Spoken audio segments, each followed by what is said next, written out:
اعوذ بالله من الشیطان الرجیم بسم الله الرحمن الرحیم. ټولو اوریدونکو ته د زړه د تله سلام وایم. السلام علیکم ورحمت الله وبرکاته. ستړي ماشي درته وایم. خدای متل روغ جوړ او آباد لره. ډیرو قدرمنو ننګیالو عزتمنو درنو پښتنو، یقینا په نږدې ورځو کې یو تاریخي ګام ستاسو د ټولو په شراکت باندې، ستاسو د ټولو په محنت او په خواري باندې دا ترسره شو چې په هغه کې ټولو پښتنو هم خپله ونډه، خپله برخه او خپلې قربانۍ وکړلې. ډېر محترم کامه، دا جرګه لکه څنګه چې موږ مخکې وویل د شهید ګیلمن په جنازه باندې اعلان شوې وه. بیا خوارۍ او محنتونه هغه تاسو ولیدل، خو بیرته یعنې چې کله دلته د جرګه را نږدې شوله نو په هغو ورځو کې یو کریک ډاون، یو مشکلات جوړ شول چې په هغه کې 1200 نه باندې قیدیان وشول او په 1200 کې څه راخلاص شول، خو څه اوس هم پاتې دي چې هغې دپاره زموږ د وطن تکړه وکیلان لګیا دي او انشاءالله په هر صورت به هغه چې څومره هم قیدیان دي، هغه که بنو کې دي، په شمالي یا جنوبي وزیرستان کې دي، په هریپور کې تر بټګرامه پورې چې څومره هم قیدیان دي،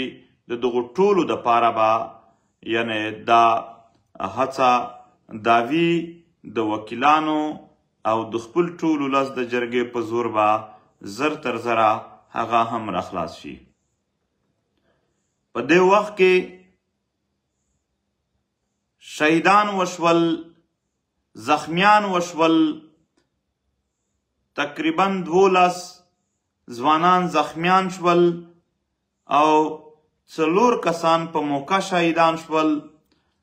شراز پښتون صاحب د زیارت و او د دغې ملت، د دغې وطن د امن ارمان چې د دغې وطن د هر وګړي، د سپینګیري د ماشوم، د نر او ښځې د ټولو ارمان دی. د هغې ارمان پوره کولو دپاره د دغې ملت اتحاد او اتفاق چې د دې ملت د هر وګړي ارمان دی، د هغې ارمان پوره کولو دپاره او د دې مظلومو پښتنو د حمایت دپاره یې شهیدان کړل ځانونه. هغه شراز پښتون و، د زیارت سره یې تعلق لرلو. زیارت د کویټه سره ټچ د پښتنو یو لویه او تاریخي ضلع ده. دومه رمضان و چې د پښتنو د یو لوی او تاریخي خاورې باجوړ سره یې تعلق لرلو. د باجوړي هم خپل سر د خپل ملت دپاره د مظلومانو په ملګرتیا کې قربان که. خلیل افغان چې د جنوبي وزیرستان سره یې تعلق لرلو، ټول عمر یې چې یو ځل په ښه او بد پوهېدلی دی، د دغې وطن د دغې ملت د دې دپاره تېره کړې ده او دغه ارمانونه د ملت پوره کولو کوشش یې کولو. هم په دې لار کې یې خپل سر قربان کړلو. اشتهار خان چې د خیبر تاریخي خاورې سره تعلق لرلو، د هم خپل سر د خپل ملت دپاره نذرانه کړو، د خپل ملت دپاره یې خپل سر قربان که او د دغې ملت هغه ارمانونه چې د اتفاق، اتحاد، ښه ژوند په دې ارمان د کور نه راوتلی و. خو چې کله دغو ولیدل چې دلته په دې خاوره باندې ما خپل، زما ملت، زما قام څوک خبره کولو ته هم نه پرېږدي، د امن دپاره راغونډولو ته یې څوک نه پرېږدي، اتفاق اتحاد ته نه پرېږدي، او هغه ځای هغه ګراوند چې پښتانه به پکې راټولیږي هغه ګراوند د دوی نه په زور باندې په جبر باندې په ظلم باندې وړل کیږي او هلته مورچې او بنکرې جوړیږي یعنی د امن دپاره یو ځای کې پښتانه راټولیږي دوی ایږي ځای کې مورچې او بنکرې جوړوي نو دوی رامخکې شول ځوانان چې په هغه کې دا تنان شهیدان شول 12 تنان زخمیان شول خدای د هغو ته هم زر تر زره ډیر د اسپتال نه وتلي دي خو چې څه پاتې دي ټول ملت هغې ته دعا کوي چې خدای دې زر تر زره هغه روغ کړي محمد رؤوف چې دی د شیلینګ نه ډیر سره خراب و خو بیا د جرګې په 2مه شپه باندې یعنی په 12 تاریخ باندې هغه بیا هلته یعنی د زړه د دورې د وجې شهید شو چې بیا یې کور ته ورسولو دا ملګرو مشکلات دا د ډیټا سیزل دا د ټینټونو سیزل دا د جرګې ځای نه ورکول خو د دغې ملت د دغې ځوانانو په دې لویه مبارزه باندې په دې لوی مزاحمت باندې دغه ګراوند وګټل شو او بیا هغه میدان چې وګټل شو په هغه نه پس ډیر په مشکلاتو سره چې بیخي جرګه په سر راغلی وه بیا د انتظاماتو یعنی یو لړۍ پیل شوله او یقین ومنئ په دې انتظاماتو کې به خامخا کمی راغلی وي په مختلف اړخونو کې به کمی راغلی وي خو بیا هم چې څومره کوشش کېدلی شو هغه ټول کوششونه شوي دي او یوه تاریخي جرګه کولو کې چې څومره هم هلته منتظمین وو چې څومره هم هغه خلک چې په دې کې یا د یو منتظم په شکل یا د یو سیکیورټي په شکل یا د یو مقرر په شکل یا دی راغلی و هلته ناست و یا د سوشل میډیا په صورت یا په هر صورت کې تر مالي پورې دوی برخه اخیستله دغه ټوله د یو لوی داد وړ دي همداسې چې قامونه داسې چې ولسونه د یو بل مرسته شروع کړي نو دوی بیا په اسانه تاریخي قدمونه اخیستی شي محترمو دلته یو شی واضحوم زه په دې کې او هغه شی دا دی چې یعنی معنا څنګه دلته یو سوچ خور شوی و یو فکر خور شوی و هغه فکر دا و چې پښتانه اتفاق نشي کولی پښتون کان شکست خورده ذهنیت لرلو د ملت شکست خورده نفسیات لرل شکسته نفسي وه په دوی کې چې که موږ چیرې نشو راټولېدلی که د پښتنو اتحاد ممکن نه دی که د پښتنو اتفاق ممکن نه دی که پښتانه دومره لرې سره تللي دي په دومره زیات سره تقسیم شوي دي چې دوی کله هم نشي راټولېدلی او دا سوچ و دا نفسیات و چې که دوی راټولیږي د دوی په منځ کې دومره اختلافات دي چې پښتانه به یو بل وهي پښتانه به یو بل ته لاس اچوي و پښتنو ستاسو د ټولو په مرسته باندې وهږي ذلیل فکر ته وهږي یعنی هغې فکر ته چې موږ یې ټول عمر یعنی زموږ په نفسیات کې یو شکست جوړ کړی و چې هیڅ نه ممکن هغه ته مو شکست ورکه او د خیبر په خاوره باندې ټول پښتانه په یو ځای سره کېناستلو دا بې اتفاقي چې کومه وه دا د بې اتفاقي نفسیات چې کوم و دا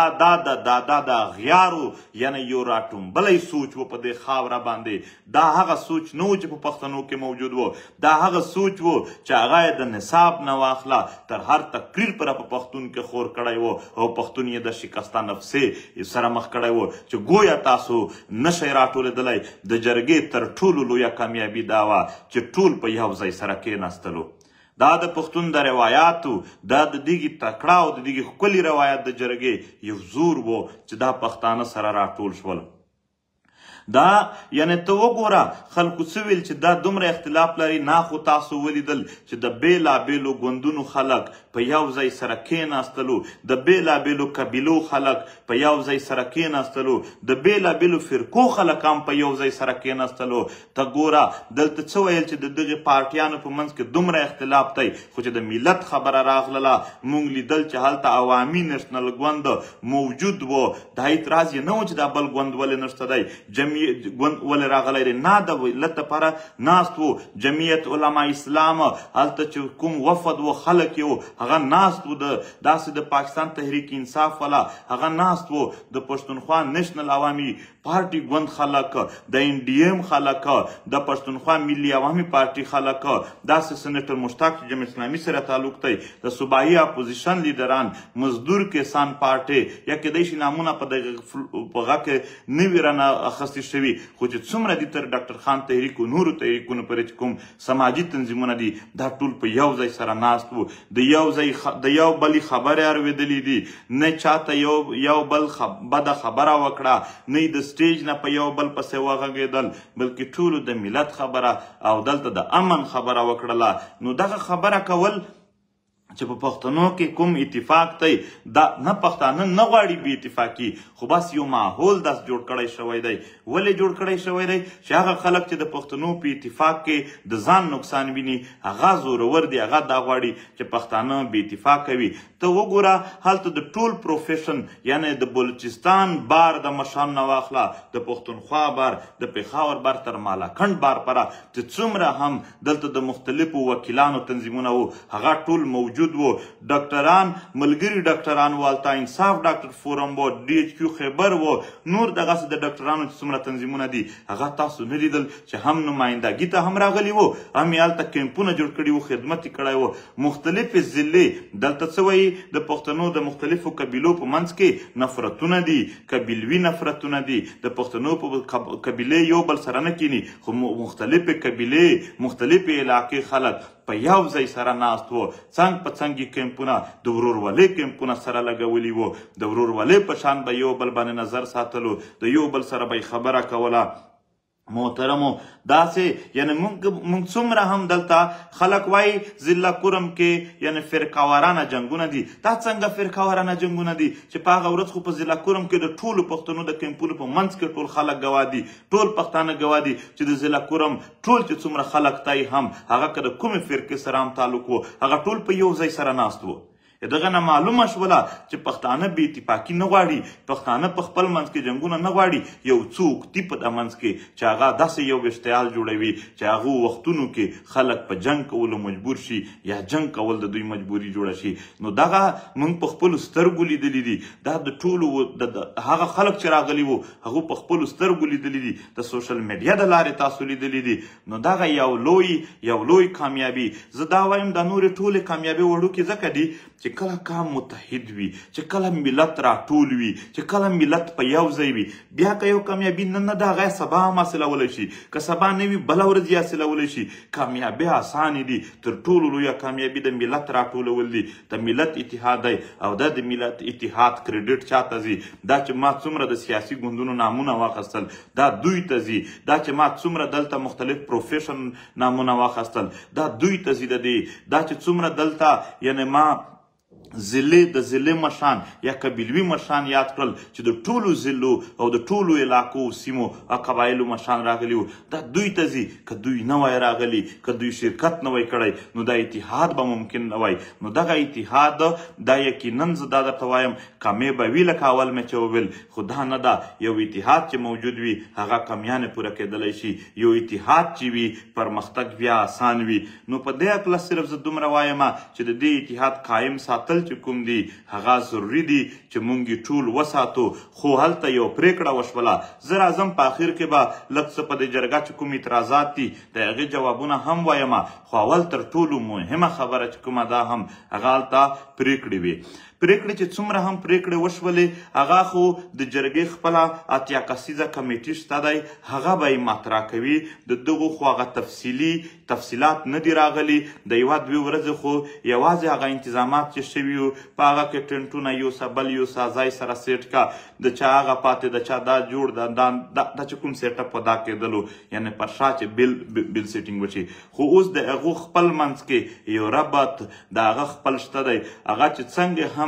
یو تفصیل د دې یعنی دا څومره هم پریکړې شوي دي دا ولې وشوې، د دې تفصیل څنګه دی، دا به عملي کیږي څنګه، دا د جرګې د اتیا کسیزې یعنی کمیټې کار ده او هغه پې لګیا ده، هغه به خپل کار وکړي نو بیا به د ټول کام سره د دې مکمل تفصیل شریک شي او هلته چې څومره هم ضلع چې څومره هم پروفیشن چې څومره هم سیاسي ګوندونو کوم یعنې غره وړي دي هغه ځای ته تجویزونه یې راوړي دي ټول تجویزونه په تفصیلات کې ور داخل کیږي ور شامل کیږي نو په دې کې چې څومره هم پلس ماینس وي هغه په شریکه باندې هلته کیږي خو زه چې کوم نن ما غوښتل چې خبره وشي هغه دا ده چې هلته د ټولو په شریکه هلته د ټولو ولسونو په ډاډ باندې چې هغو ټولو لاس ورته پورته کړه هلته د ټولو مشرانو د ټولو ګوندونو د ټولو سیاسي ګوندونو د ټولو سماجي تنظیمونو د ټول پروفیشن او ټولو ضلع مشرانو په خوښه باندې دا یو خبره وشوه چې د دې وطن د امن دپاره به په راتلونکي اتوار باندې یعنی اوس اتوار ته څو ورځې پاتې دي په دې به ټول پښتون وطن په یو ځای باندې راپاڅي په یو ځای به ټول راپاڅي نو راتلونکي اتوار دپاره چې راتلونکي اتوار ته یعنی تیاري وشي د دې دپاره زه وایم چې کلي په کلي وګرځي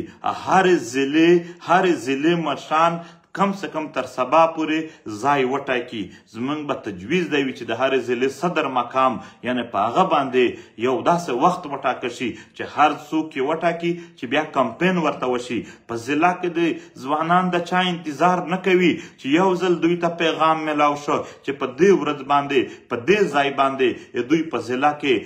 یعنې دغه پښتون ولسي پاڅون دی دا د ټول ملت ولسي پاڅون دی نو په کار ده چې په خپل کلي کې اعلانونه وکړي په جوماتونو کې اعلانونه وکړي په سکولونو په مدرسې کې اعلانونه وکړي دا ټول موږ یو ملت یو دلته په دې خاوره باندې یعنې په بازارونو کې او هر ځای کې هر څوک اعلان وکړي دا زموږ د جرګې د فیصلې اول قدم دی دنیا به ګوري دنیا چې آیا پښتانه د خپلې جرګې سره ولاړ دي که نه دا به د دنیا او مخته یو ریفرنډم وي چې څنګه د پښتون وطن د امن دپاره خلک راوځي که نه راوځي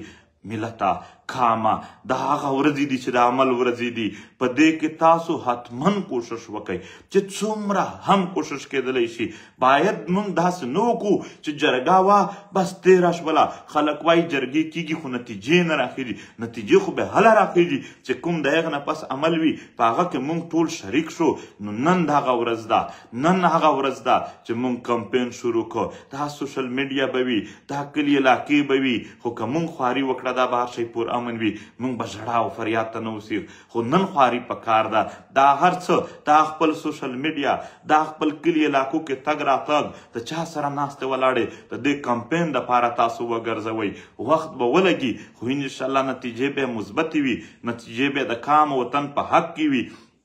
نو زه بیا وایم د امن په حق کې به په دې اتوار باندې دا اوس چې را روان دی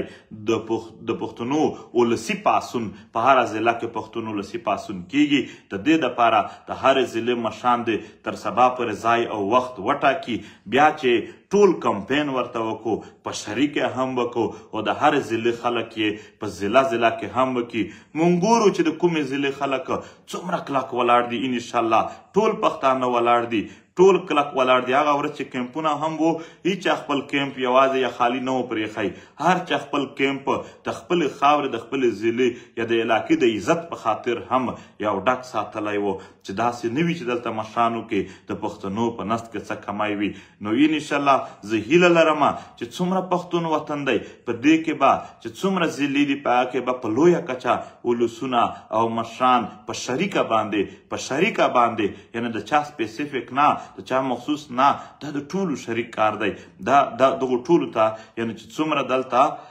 دغو ټول باید خواري وکړي او په یو ځای باندې په لویه کچه باندې پاڅون وشي دا منمه چې دا پاڅونونه اول ځل دومره په لویه کچه کیږي نو په دې کې کوشش وکړي چې انتظامات یې داسې کمپلیټ وي چې کمی به شی را نه شي په نمایندګي کې کمی زیاتی نه وشي په د ولسونو په خبرو کې په کیسو کې کمی به شی نه وشي نو هغې دپاره باید خواري وشي منتظم انتظام په لحاظ سره هم او د کمپین په لحاظ سره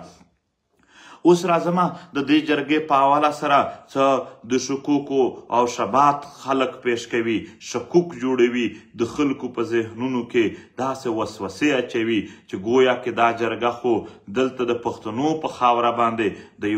د یو خانه جنګي سبب ګرځي، ګویا کې دې جرګې خو پلانکي خبره وکړه پلانکي یې نه وکړله، هغه وشول دغه وشول. تر ټولو اول خبره د دې جرګې عملي کولو دپاره به ټول کام تیار وي، یو خو مخصوص تعداد، خو اوس ټول د اتیا کسیزه کمیټي په دې شریکه ده چې نه ټول کام به راوځو، ټول ملت به د دغې جرګې د عمل دپاره په یو ځای سره ولاړ و. ام په دې کې دغه شکوک چې دا د خانه جنګي باعث جوړیږي، هیڅ خانه جنګي په دې کې نشته دی او نه څوک خانه جنګي کوي، نه پښتانه په خپله خاوره د چا یعنې د خپلو پښتنو وینې تویوي، نه داسې بله څه اراده ده، البته د امن دپاره، د خپل وطن د امن دپاره، د ښه ژوند دپاره چې دوی کوم یعنې دلته حرکت کوي، هغه ظاهره خبره ده. پښتانه هسې هم خلک وژني، که بیا د امن خبره ته هم څوک نه پرېږدي، بیا خو ظاهره خبره ده چې دوی هسې هم پښتانه نه دي پرېښي، اوس به هم دوی هغه عمل کوي. نو محترمو دا یو هسې د هغو خلکو چې د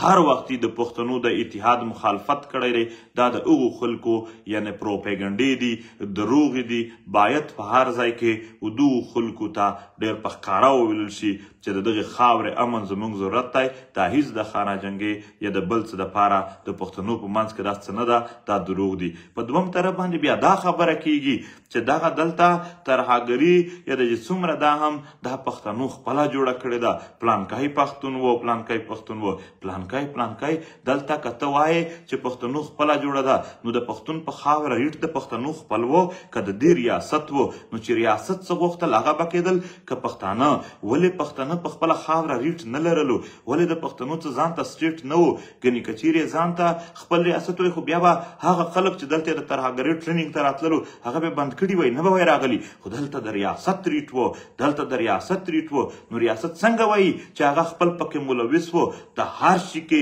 د ټولو منصبې جوړولو کې ملوث و، او نن خبره په پښتنو ورړوي، نن خبره د پښتنو کوي چې دا خو ترهګري گویا پښتنو شروع کړې ده، گویا پښتانه ترهګر دي، پښتانه نه دي ترهګر. زما سره دا خلک مخامخ کېني چې په زر ثبوتونه یې ورته ثابته کړمه، نو دغه خبرې انتهایي دغه سپیشل چې کوم خلک کوي، موږ هغو ته وایو پښتانه مو ډېر وځورول، پښتانه مو په ویشتلو باندې په زرګونو نه په لکونو شهیدان کړل، زخمیان مو کړل، ورک مو کړل، او نن مړه هم دی او پړ هم دی یادوي، ظلم دی وکړه، جبر دی وکړه، مزید د دې پروپیګنډو نه یا د دغې دروغو نه دی چې څوک یې هم پیلوي، کلار دی شي پښتانه نور په خپله خاوره امن غواړي، د دغې فسادونو د دغې ډالري جنګونو هیڅ برداشت نه لري. محترمو تر ټولو ښه پرېکړه زه دلته بیانوم هغه چې وشوه چې زه ډېر مطمئن یم، هغه د لاپته افراد دپاره وه، د میسینګ پرسن دپاره، هغه د شهیدانو دپاره وه، هغه په ځمکو د قبضو دپاره او د ړنګ کورونو دپاره وه. پخوا به د دغې مقدمه یوازې یو تحریک په مخه اخیستې وه، اوس ټولې ضلعې، ټول قبیلوي قامي علاقایي مشران، ټولې سیاسي پارټۍ ورته په یو ځای دي، او د میسینګ پرسن د لاپته افراد دپاره، د شهیدانو دپاره، د ړنګو کورونو یا ودانیو بازارونو دپاره او په ځمکو د قبضې دپاره یې خپله کمیټي سازوي، او داسې یې بیا یې دپاره تیاري هم کړې ده. پرون هم روابط اشی شوي دي چې په دنیا کې کومې غټې ادارې دي چې هغه انصاف ورکوونکي په نامه باندې یادیږي، هغې ته هم ټیمونه جوړ شوي دي، او دلته هم چې څومره عدالتونه دي، نور به زما د وطن مور یوازې خپله نه ګرځېږي، د دغې وطن د دغې جرګې چې کومه کمیټي ده هغه به په خپله درومي، دا ټوله ډیټا به دوی وړي، هر ځای کې چې څومره هم د دې دپاره سټرګل دی هغه په شریکه کېږي، خو البته دوی کمیټې چې یو دلته د ډېرو لویو وکیلانو او یو په نړیواله سطح باندې د لویو وکیلانو دا اول ځل کېږي چې هغې دپاره د ټول کام لاړخه کمیټي جوړه شوله چې په هغه باندې څومره هم مصرف راځي، چې په هغې باندې څومره منډې راځي، دا به ټول په شریکه باندې یعنې د دې دپاره کوي. نور هغه ورځې چې یوازې به دوی ناست وو یا یوازې به پی ټي ایم ورسره ناست وو، نه اوس به ټول په شریکه باندې هم د دوی دپاره عدالتونه ځي، هم د دوی دپاره به مزاحمت کوي، هم د دوی دپاره به هر هغه کوشش کوي، او د دې دپاره یې بېله ځان ته کمیټي هم جوړه ده. نو دغه ده چې دغې جرګې په حواله سره به د اتوار ورځ چې کومه ده هم دا به ټول په شریکه باندې راوځي د دغې جرګې عملي کولو دپاره یوازې مخصوص تعداد نه بلکې ټول کام به ورسره ولاړ وي ټول ملت به ورسره ولاړ وي نو په دې هکله باندې د اتوار ورځ ته بیا وایم ټول په خپلو سیمو کې په دومره لوی تعداد راوځئ چې دنیا جهان ته پته ولګېږي چې پښتانه څه غواړي په خپله خاوره امن غواړي نور د جنګونو نه نور په دې خاوره باندې د دغې یعنې چې کوم د دوی سره ظلم وشو د دې نه تنګ دي او چې څومره ظلم ورسره شوی دی جبر ورسره شوی دی هغې حساب غواړي چې څومره د دوی په وسایلو باندې قبضې شوي دي د هغو نه د ظالم او زورور لرې کول غواړي په دې خاوره باندې د خپلو شهیدانو تپوس کول غواړي د خپلو لادرکو خلکو یا د دغې ړنګ وطن د دغې تپوس کوي او په راتلونکي وخت کې دنیا قوتونو ته دا یو پیغام ورکوي چې دنیا هر هغه قوت هغه د امریکې نه واخله تر چین او د دغې ملک تر واکدار پورې چې څومره هم دي دغو ټولو قوتونو ته یو پیغام به د اتوار پر ورځ ټول پښتانه په یو ځای ورکوي چې نور د موږ دلته دا جنګونه دا پراکسي دا نظامونه چې په دې خاوره جبر ځنې پیدا کیږي دا نه منو نو بیا دغې په حواله سره یو خبر اخر کې کومه